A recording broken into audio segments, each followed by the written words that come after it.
So bond strength, resonance जो है आमतौर पे स्ट्रेंथ करती है बॉन्ड्स को, क्योंकि ये इलेक्ट्रॉन डीलोकलाइजेशन की वजह से जो स्टेबलाइज द मॉलिक्यूल, और मॉलिक्यूल्स विद रेजोनेंस अक्सर एग्जिबिट करते हैं ग्रेटर स्टेबिलिटी को, लोअर रिएक्टिविटी को compared to those without resonance. Bond angle की अगर बात करें तो रेजोनेंस जो है इन्फ्लुएंस करती है बॉन्ड एंगल्स को by altering electron density and repulsion around the central atom और अफेक्टिंग मॉलिक्यूलर ज्योमेट्री।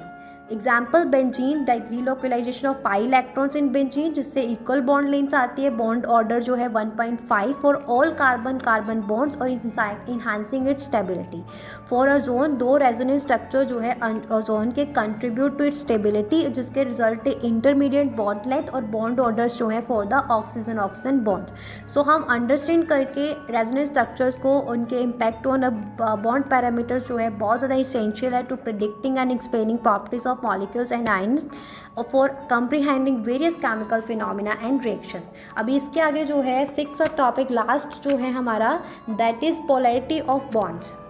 सो पोलैरिटी जो है अराइज होती है from unequal sharing of electrons in covalent bond due to difference in electronegativity between bonded atoms. तो इससे क्या होता है, फॉर्मेशन होती है पार्शियल पॉजिटिव और पार्शियल नेगेटिव चार्जेस की एटम के ऊपर, और जो क्या बनाती है, क्रिएटिंग अ पोलर बॉन्ड। तो अगर इलेक्ट्रोनेगेटिव डिफरेंस जो है निग्लेजिबल है तो बॉन्ड जो है कंसिडर्ड नॉन पोलर।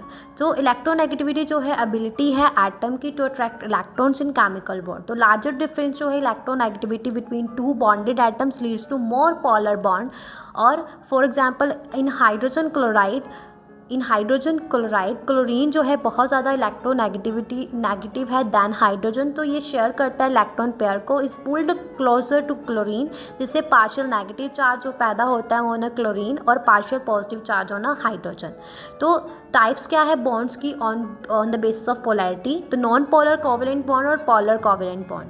तो नॉन पोलर तब होते हैं जब एटम शेयर करते हैं इलेक्ट्रॉन्स को इक्वली, जैसे कि diatomic molecules of same element, hydrogen, oxygen और नाइट्रोजन। तो पोलर कोवलेंट बॉन्ड्स जो जब अनइक्वल शेयरिंग होती है इलेक्ट्रॉन्स की due to differing electronegativities as seen in hydrogen chloride और वाटर। आयनिक बॉन्ड्स, इनमें जो है ये शामिल होते हैं complete transfer of electrons from one atom to another, जिससे आयंस बनते हैं विद ऑपोजिट चार्ज। जबकि आयनिक बॉन्ड जो है वो टेक्निकली पोलर बॉन्ड्स नहीं है in the same sense, they exhibit extreme polarity due to the full charge on the ions. तो बॉन्ड पैरामीटर्स एंड अगर पोलैरिटी की अगर बात करें तो बॉन्ड लेंथ जो है वो डिस्टेंस है दो बॉन्डिंग एटम्स की न्यूक्लाई के बीच में, तो ये इन्फ्लुएंस करता है पोलैरिटी को। जितने छोटर बॉन्ड्स होंगी may have a greater degree of ionic character due to increased overlap and charge concentration.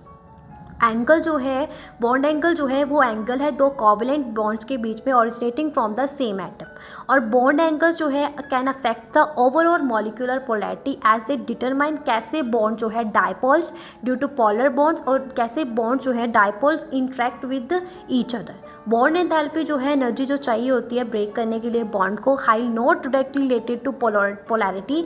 Bond enthalpy जो है ये यूज़ की जाती है कंपेयर करने के लिए स्ट्रेंथ ऑफ बॉन्ड्स को, जो कि इनडायरेक्टली रिलेट करती है degree of ionic character in bond के साथ। तो डायपोल मूवमेंट क्या कहती है कि पोलर बॉन्ड जो है क्रिएटेड डायपोल मूवमेंट जो मेयर करती है पोलैरिटी ऑफ मॉलिक्यूल को, और it has both magnitude and direction, इसका मतलब ये वेक्टर क्वांटिटी है।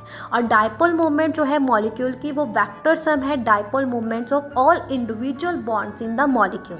और मॉलिक्यूल जो है can have a polar bonds but still be non polar overall if the bond dipoles cancel each other out due to the symmetry, जैसे कि carbon dioxide में। तो यहाँ पे हमारे पास ये टॉपिक जो है